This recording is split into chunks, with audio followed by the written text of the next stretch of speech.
अंतरिक्ष से अलग अलग ग्रहों की आवाज कैसी सुनाई देती है। नंबर 1 सन। हमारा सूरज कुछ इस तरह से आवाज करता है। Number 2 mercury.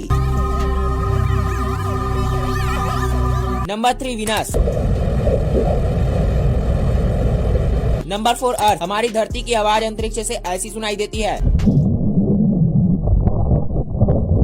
और जब धरती पे बिजली कड़कती है तो वो सीटी बजाने जैसी लगती है।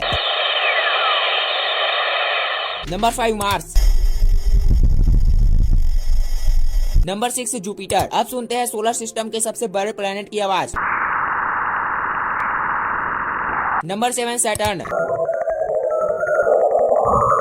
Number 8 Uranus. Number 9 planet Neptune. Number 10 और अब लास्ट में सुनिए ब्लैक होल की आवाज।